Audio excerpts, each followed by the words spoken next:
This is Eric with Dunestone Redemption. Quick editorial note on the podcast.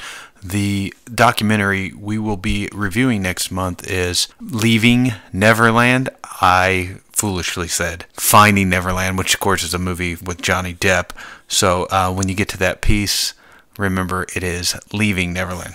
Enjoy the show.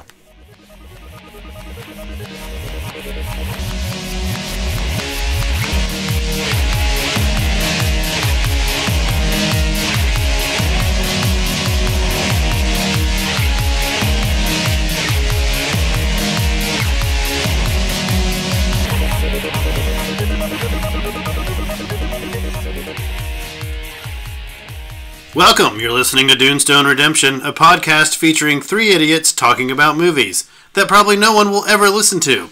The format is simple. Each idiot gets to pick a movie and make the other two watch it, and then we give our opinions on said film. And unless you're Mr. Jake Gyllenhaal, we don't allow guests, but we do value your feedback. So drop us a message at dunestoneredemption.com or follow us on Facebook and Twitter and Instagram, Dunestone Films. Kind of went awkward at the end there. It works. The L went away. Why Jake? He's in the movie I'm going to pick for next month. He's in, like, everything right now. Yeah, I'm wondering if he's going the Nick Cage route. Because what was the last time where you were like, man, he was so good in that film? Nightcrawler? Yeah. And that was a couple years ago. Yeah. Everything else is kind of, I make a movie every month and I'm nuts. That's our new Batman, though. Is he? Yeah. You guys didn't see that? No, it's like April Fool. It's April Fool's Day, yeah.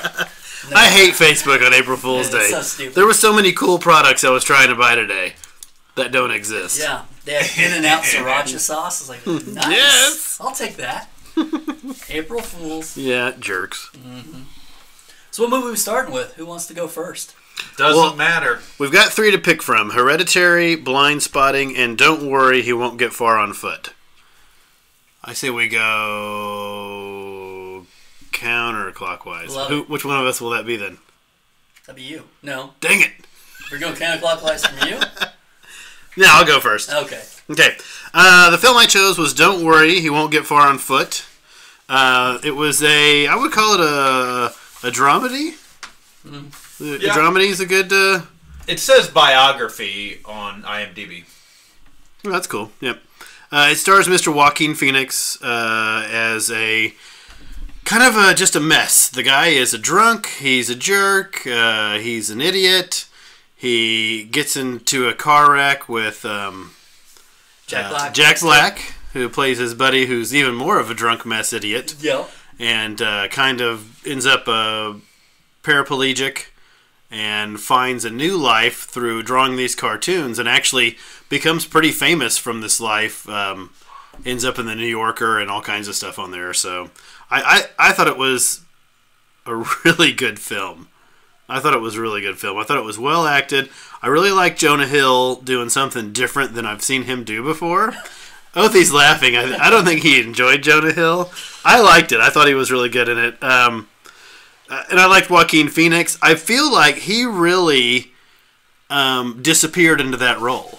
Yeah. I wasn't seeing any Johnny Cash or anything like that in that role. I mean, he just played such a goofball. And then they aged him really well, too. I got the feeling like he was a much older guy than he really is. But I think it's just a film about hope and don't give up, and that you can find a lightness even when your life's pretty dark. So, yeah, I give it a good review. I'm going to give it a Downey Jr. at least. A 7? No, you know what? I'm going with the Duvall. It's a Robert Duvall. Popping it up. Yeah, I'm throwing it up there to an 8. Nice. All right, do you want to go next? Rosie, easy. Sure, I'll go next. Who hated it? I wouldn't say I hated it, but the first 20 minutes I was ready to turn it off. Because it jumped all over the place. You didn't know what story it was trying to tell. It was that first 20 minutes was very hard to get through. Yeah, they did jump After a bit. that, they did more linear in progression, which made more sense. But it kept jumping around to where I was like, I hope this gets better. And it did. I think Rooney Mara, if that's how you say, she kills in this movie, but she kills in everything. But why is she in this movie? What was the point of her character?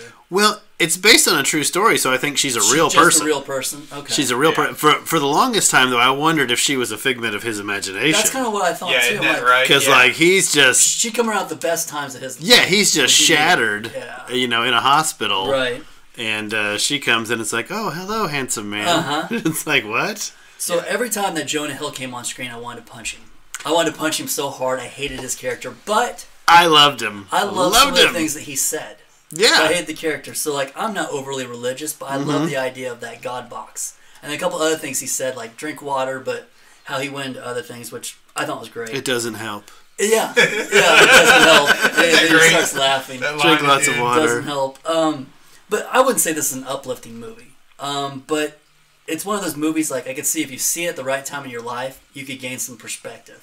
And so if you hit that movie at that sweet spot when maybe you're feeling down, this could help you. But I don't think it's that uplifting. I wouldn't say actively go see this movie, but if you're out of movies to watch, and it's on Netflix, you're sitting on the beach on so a sad, so sad, guys. Yeah, that's so sad. If it's a TNT, which TNT will never play this because his Far Side humor I thought was funny, but I could see them not showing that. The dryer sheet one, I thought that made me laugh. The dryer sheet cartoon. Anyway. Yeah, I don't recommend. I would give it, though, let's see, a Bob Saget, which is a 4, basically. Give it a 4. Yeah, just not loving this movie at all. All right, so for me, I am glad I write this down so nobody thinks I'm copying off of them. That's okay? what I do. Yep. So I say that the opening scenes, the first part of the movie was very choppy, hard to follow. The chronology of it didn't make sense to me, and I was very confused. I do agree that it got better throughout the movie. I talked about my favorite part of the movie, though, was there's two parts, but where his moment where he has the breakthrough. It's so mundane and normal and not special. He's in his house. He's drunk on an afternoon, and he sees his mom, and none of it's real.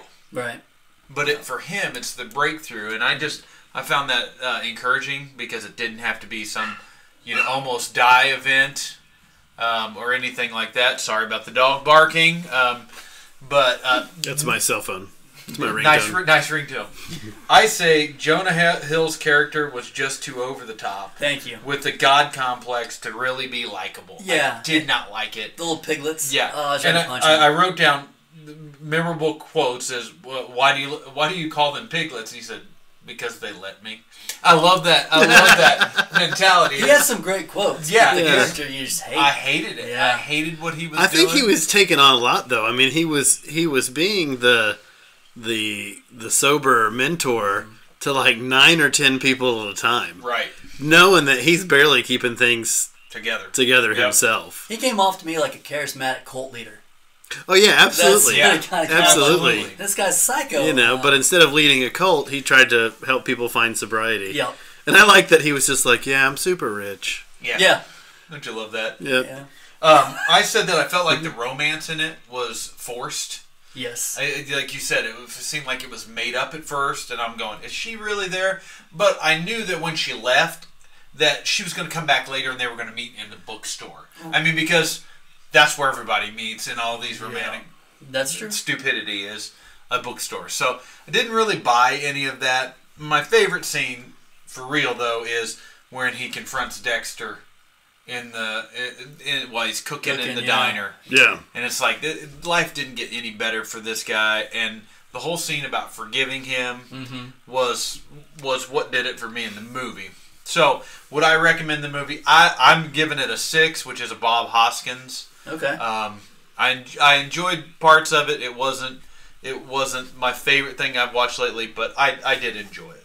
So, what was your favorite scene, I guess, Russell?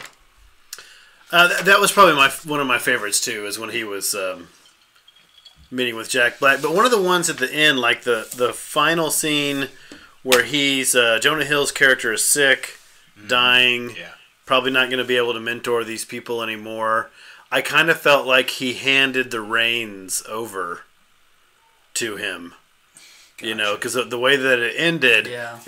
Joaquin Phoenix was the one who Jonah Hill was leaning on. Yeah. As opposed to it going the opposite direction. I liked their interactions. I really did. Because Jonah Hill would just not let him get away with any bullshit. Right. Just none. None whatsoever. Yeah, I could see that. I liked whenever he was in those meetings and he's like, "You've arrived right when you needed to be," or how he said it. It's like, "No, you're right where you need to be at the right time. And, you've arrived." I kind of like those, but all right. So let's go on to our next one. Do we want to do Blindspotting? Sure. Mr. Schaefer's choice. You want to start us off, or? Yeah, that's fine. I always start with the reviews on IMDb. It had a 7.4 IMDb rating, 85% on Rotten Tomatoes. And I gotta say, I agreed with all of that. We all have had, well, I believe all of us have had a relationship in our lives where it's like, should I be involved with this person? Is this friendship beneficial? Mine is with Russell. Yeah. I was about to call that. No, not really. I was about to call that, yeah. But a relationship where it's like, am I becoming a better person because of this relationship? Yep. And I think that was the struggle. The hilarity of the scene when they're in the Uber with the guns. Yep. Yes. But also the uncomfortableness of, I am on parole, Yeah. I am this far from going back to prison. And that whole struggle there was hilarious and uncomfortable at the same time. And that scene just made me laugh.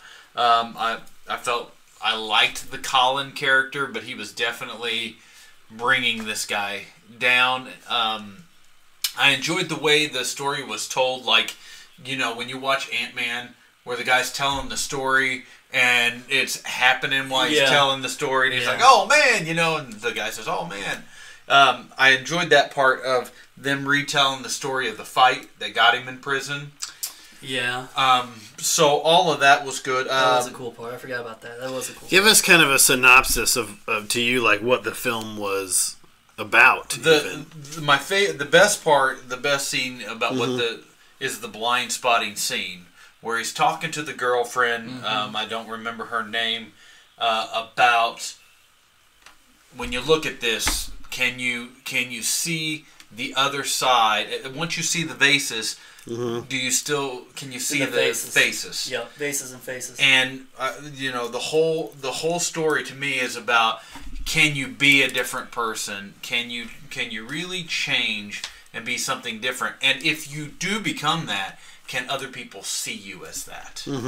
And for me, that scene when he called her and he said, "Can you see me as something beyond this?" The fight. Do you see every time you look at me, do you see the fight? Right. Yeah, to me that was one of the most important questions of that whole film. And that she ultimately she's trying to be nice, but she I cannot see beyond. Yeah, that. she still has an attachment to him for sure. Yeah. But yeah. Val, maybe? Val, you're right. Yeah. So, I knew it was a V something. I was going to say Vanessa. Val, yeah. But that to me is what it made me think a lot. And so that's why I really enjoyed this movie. The whole rap thing at the end was okay for me. It didn't draw me in like it was supposed to. I kind of sat back and watched that. But when the cop's crying at the end, and he said, "I didn't mean to," and he said, "You sure?" You sure, yeah. And that for me was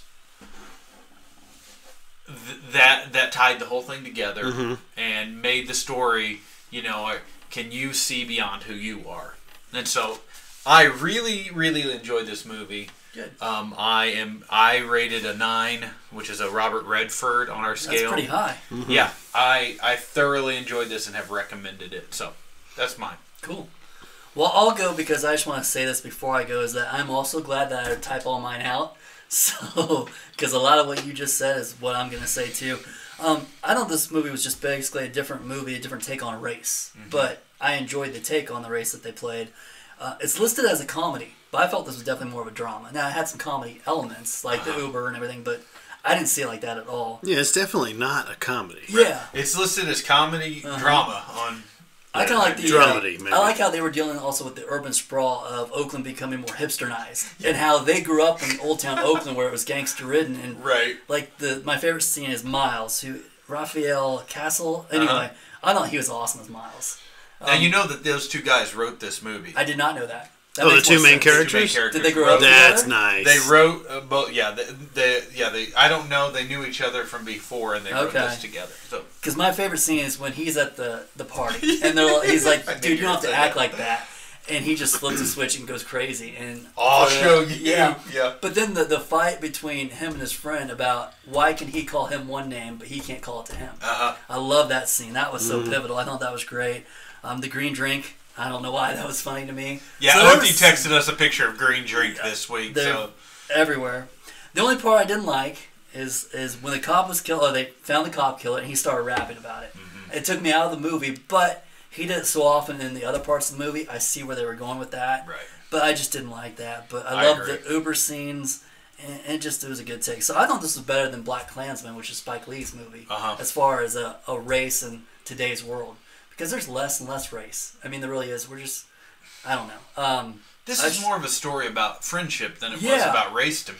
This is a story about everything. Yeah. What did they not touch on that's going on in Oakland and stuff right now? Everything. You know, when, It's all in there. when they are cleaning out that one lady's house and she's on the phone and not talking to them Yeah. because they're less of people than Yes. Yeah. that pissed Exactly. me off. There's a and boat that's in the what it's back. supposed to There's do. a boat in the back. Yeah. Yeah. I'm gonna jump in. Well, what are you giving it rating wise? I gave it a 7, which is Robert Downey Jr. A 7. I definitely think you should go see this or watch this for sure. I think you should too.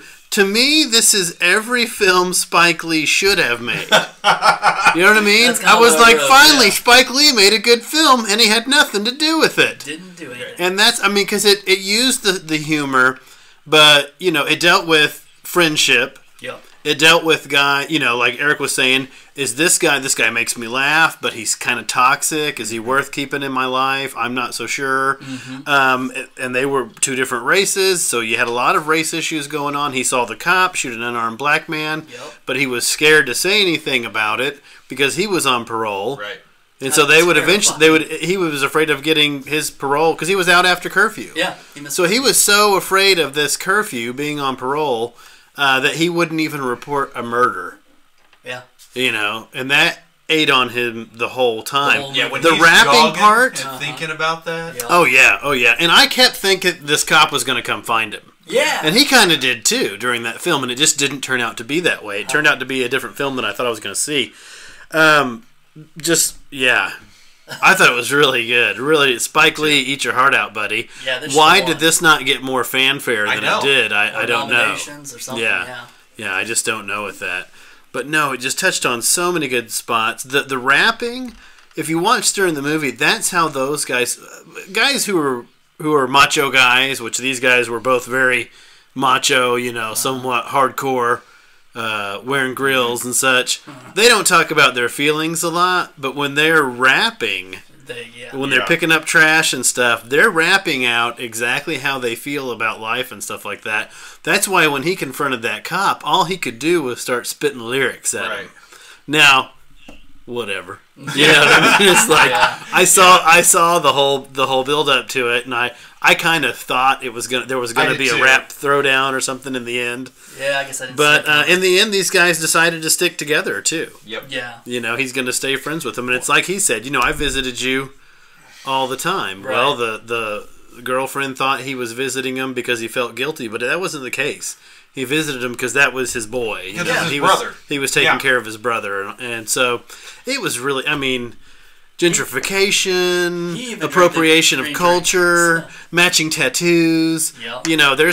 There's very little that this film didn't touch on. Yep.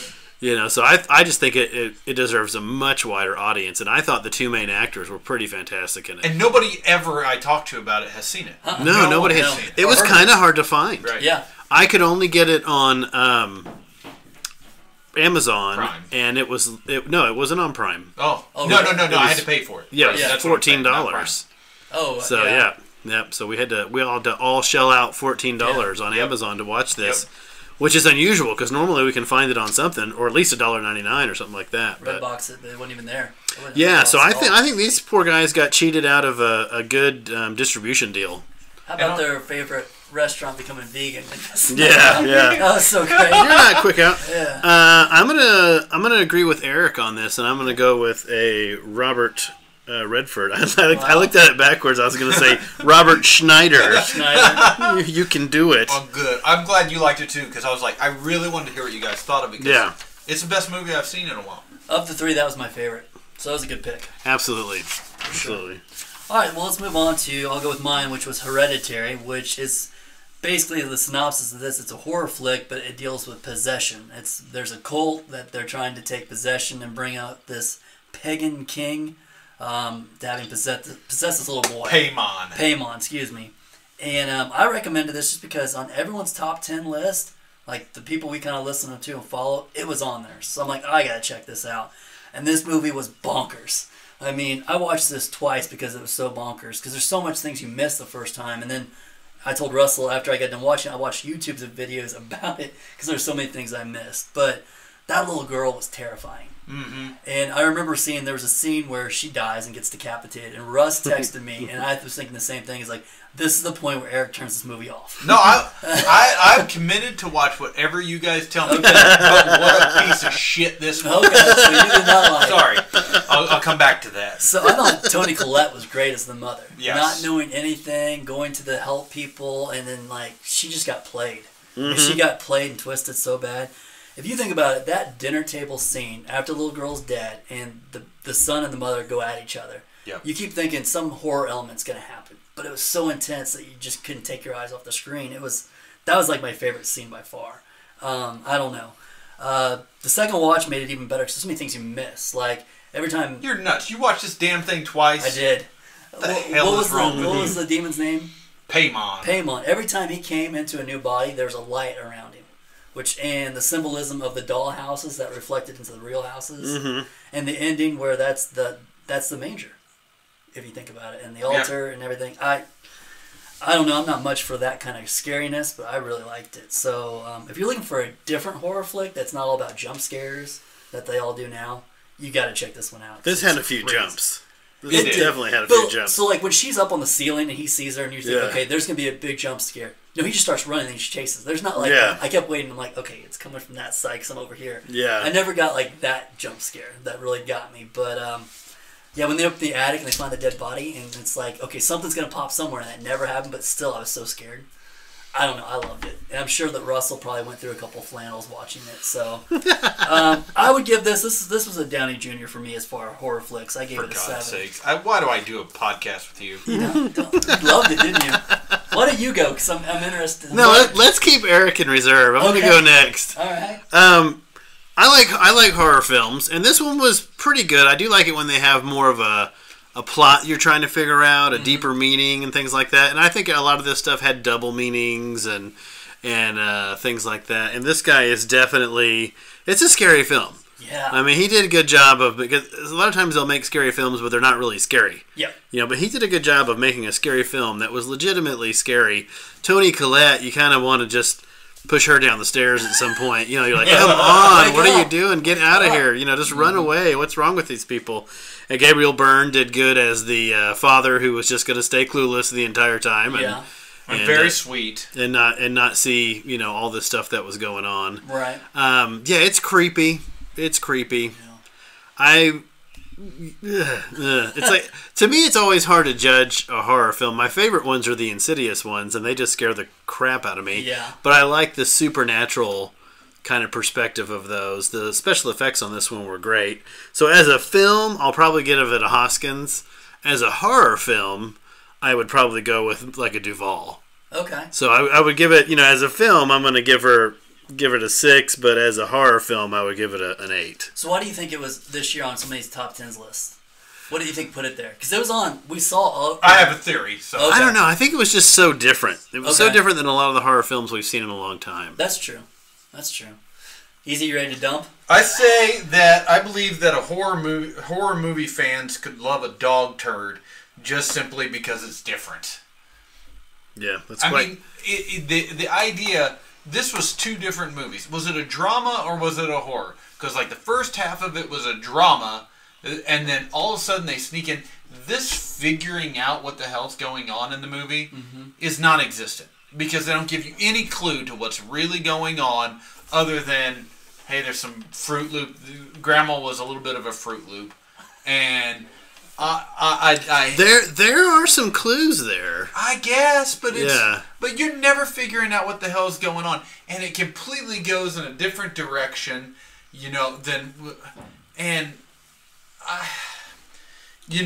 I did enjoy some pieces, like the scene where she gets her head knocked off. The response that was wonderful. No, the response of the boy is like, I am not looking back there. Just going to bed. I'm just going to go home and go to bed because I am so freaked out. So I get that. But it just seems like, really, you needed this person to be your host, that you're going to go through all of these different possessions and the woman sawing her head off with the piano wire. It's all about decapitation. Jeez. They needed the 3 heads at the end. Good God. If I could... He's got a new one coming out. Oh, he does? I'm giving this a 1. Oh, so this is Robert Pattinson. Wow. I am not a fan of horror movies. Would you rather watch Jungle again or this? I'd rather watch Jungle. Really? Okay. If that's an honest thing, then you really hated this. I hated it. Okay.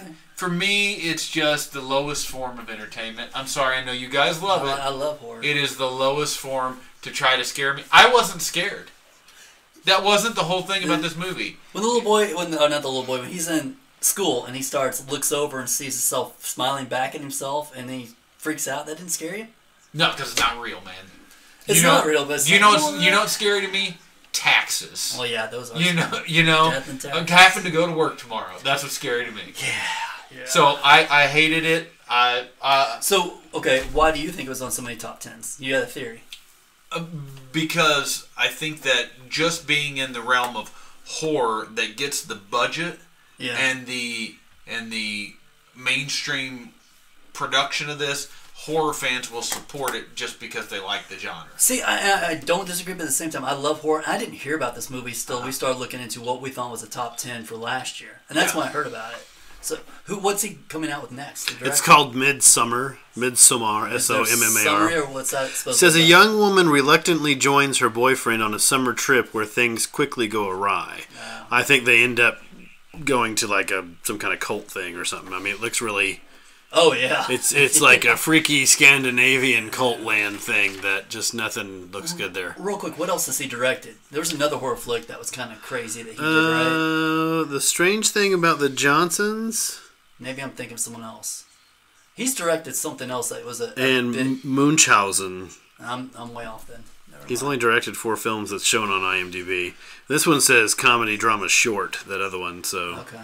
Well, I wanted to pick Us when it comes out on DVD, but I'll hold off on... You can pick whatever you want. I'm committed to this podcast. I just question your sanity. Fair enough. Okay?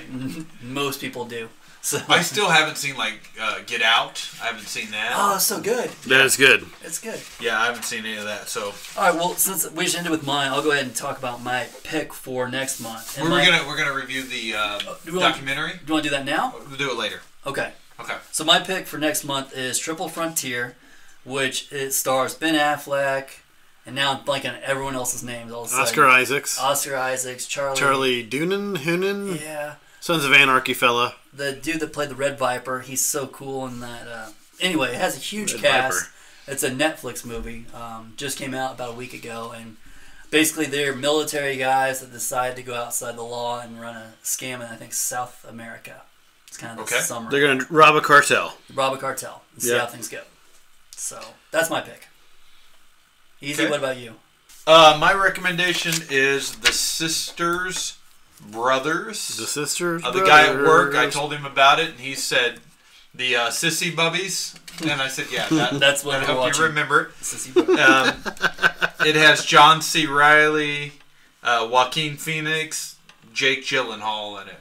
Okay. So great cast. Okay, so we had Joaquin Phoenix last month. This month. And again this month. And my pick is Wildlife, which stars Jake Gyllenhaal And Carey Mulligan. See, that's why I said unless you're Jake Gyllenhaal, well, you're not going to be on the show. Perfect. Carey Mulligan. Synopsis is: a teenage boy must deal with his mother's complicated response after his father temporarily abandons them to take a menial and dangerous job. From what I understand, I think he leaves to become a firefighter in Montana, fighting the wildlife. So he fights the wildlife, like deer and stuff? No. Fighting fires to save wildlife. Oh, okay. Yeah. So that went well. But the reason I picked it, I haven't seen it yet. People are on IMDb are giving this 9 stars or 1 star. There's no in between. There's no in between. Nobody gave this a 5. People are either hating it or they're loving it. And so I was like, that is the movie for us. Around this table, who's going to hate it and who's going to love it? I don't know. You know, we think that we're predictable, but if you go back and listen to some of our episodes, we're really not that predictable. It is crazy to me, too. I feel like I'm going to like it and you're going to hate it. I probably agree. But that's my suspicion, but we'll see what happens in the end after we actually watch it. That's the fun part. My wife just keeps telling me how much I hate everything, so... You know. You didn't hate everything this time. I said I married you. Oh. She smacked you after that. Yeah. All right, Free Solo. Who wants to talk about Chewbacca and Han and how they got free? How he got him out of carbonite? Free again. I'll start. Do it. Yeah. It wasn't my pick. Russell picked this, but after it won the Oscar, I was definitely looking forward to this. I don't know how I want to say this because I liked it, but I didn't feel it was a very good documentary. I felt like the first half of the movie is just... I've watched a lot. It did win the Academy Award. I know. For best documentary, yeah. And so, I felt like this guy... I've watched a lot of YouTube videos about him because I'm like, how did this guy become about? And he's a narcissistic prick. It's gonna... Anyway, I agree with that. That's my opinion of this guy. Yeah. Great climber, but kind of a jerk. No wonder you live in a van by yourself. Anyway. I think he has legitimate social issues. I think he does. I suspect he's on the spectrum somewhere. Exactly. He says exactly what he thinks. That's just half of his like questions to interviews are so condescending. It's like, how can you root for this guy? Like, maybe I want to see you fall. Like, I don't think they're condescending. I just think that they're honest. Oh, man. Now, wouldn't the documentary be a lot better if he fell? The story that I thought was better wasn't the relationship. It was the people that were going to film him do this. Because if the two of you came to me and said, hey, we're going to go do this and climb this water tower by ourselves with no harnesses and we want you to film it, I'd be like, no. Because I couldn't watch either one. I don't want to watch you die. Yes, that to me was the story. Yeah, the conflict that Jimmy Chin had over watching his friend, who he's climbed with many times, possibly die. And you can't stop. You don't want to be because your footage is going famous. Yep. Regardless, and they're going to make you show it at some point. Yeah. But you could have given me just 3 hours of him starting putting the first hand in and going up, and just watching that zoom out from where he's at and in the wall on the El Capitan. I could have watched 3 hours of that. That would have been great for me, but it was okay. Obviously, I'm definitely in the wrong since it won the Oscar, but I just didn't love it like I thought I would, because I love rock climbing and all of that, but it just didn't hit me very well. Glad he made it, I guess. Yeah. So, Easy, what do you think overall then? Rock climbing's not my thing. I cannot, which I know, you listen and you go, what is this thing? I get it. But what about that gym bag that you used to carry that said rock climbing? That's my thing. I've since got rid of that. You had that? Is that real? That would be April Fool. Dang it. That would have been great. So for me, I don't like the rock climbing piece. But as soon as he got on the rock, my heart started going a mile a minute. Going, oh my God, I can't take my eyes off. And I was nervous. Now, what's stupid is I know the guy freaking lived. Right. I mean, I've seen him at the Academy Awards. But you're still sweating. But I'm sweating it. Like, I don't understand what the difference is between climbing that rock with a rope on and climbing it without a rope on. That's my nature. I'm always going to climb with the rope on. I'm always going to be safe. I'm not going to take a chance. I don't live that lifestyle. but it was intriguing to watch. I don't like him at all. Nope. I do not care for him. That girlfriend, why she's with him? She's gonna kill him, but why did she pick him? She is that. I mean, she's bubbly and cute. I'm like, what is she doing with this guy? Yeah, and I mean, he's famous and driven. That he won't say "I love you" to that girl. He does, not till the end. But I wonder if that's part of the documentary. I hated this comment. He's like, I like having fun, just not when I'm told to have fun. When they're doing the carving the pumpkins, I'm like, I want to smack you. Just exactly. Enjoy life. I do agree. He's got to be on the spectrum, 100%. I enjoyed it because it made me watch something that I didn't care about, a person that I didn't like, and I was fully engaged. There you go. Yeah, I'd agree. Well, I love it, of course. I've seen it 3 times now with different people. I even watched it with my wife and our oldest daughter. Now, Russell went to the theaters to see this. Saw it in the theater with my buddy Chad. Yeah. So I've seen it probably 3 times now. It's really good. I think you get an overall story because I've seen a lot of rock climbing films and mountain biking films and where these guys do this crazy stuff and all these things. And to me, always the interesting part of those films was the stuff in between. Not when they were going crazy, going down the hill or jumping from one rock to another or doing their crazy tricks and things like that. The thing that was always interesting to me was like the in-between times. And they spend a lot of time on this in-between time, and you really feel like you get to learn a lot about Alex.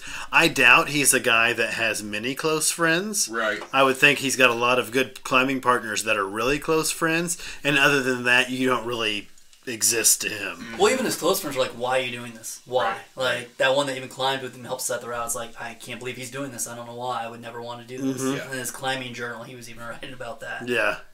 I just like his whole process behind it and stuff. I mean, he was singularly focused on this for a long time. You know, I liked when they were in that room with the 2 twin beds. And, hey, did you ever put like it was sunny today or anything in your climbing journal? No.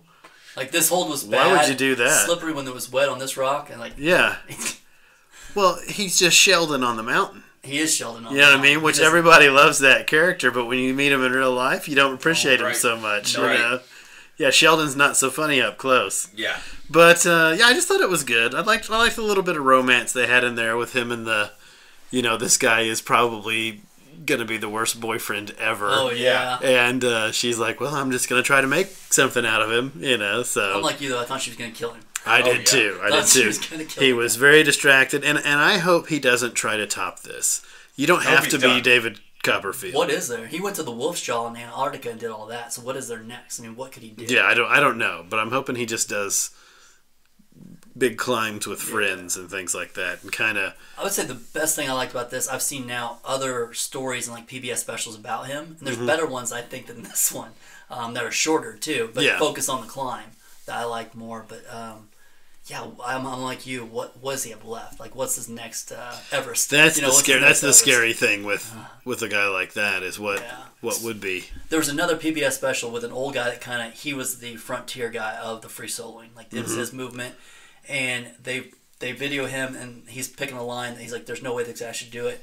And he puts his hands at the crack, and the guy's like, he just throws his hat down, and he's like, "That's it." He's into it because he can't come down from where he's at now because he's so committed. And you're like, you've got this guy that kind of paved the way for free soloists. That's like thinks this guy's insane, you know. So that just tells you he's a little off. But I hope it got more people out rock climbing. That'd be cool. Or at least in those gyms. I think a lot more people have gone to the climbing. I bet you there's a lot of people who have ordered those fingerboards. Oh, yeah. Because I was like, I want to try that. I'm sure I can only do a half of one. But maybe if I try really hard for about a year, I can do 3. They've got those. We can go down to Rock KC. It's fun. Yeah, that'd be fun. Let's do it. We can do that. Have fun. Yep. You can go videotape. Yeah. And watch us fall and hurt ourselves. On belay. You can be like, I'm not going to to belay. I'm going to solo it. Well, for next month, our documentary that we're suggesting is Finding Neverland, which is the documentary that just came out about Michael Jackson. I don't really want to watch it because I heard it's very disturbing. It's going to be controversial. Yeah. It's going to be controversial. It's not that I don't want to watch it. I don't want to say what my opinions are going to be after I watch it. That's what I'm nervous about. I love Michael Jackson. I love me some Michael music, Jackson. Yeah. The music, yeah. So, Tune in next month for what could be the most awkward movie review of the year. Yep. We're all going to go, yeah, it was a good documentary. I like the music. I don't want to say anything else. Yeah. That's exactly how it's going to go. That was interesting. Okay, next subject. All right. So that's all we've got for this segment. That's Dunestone Redemption.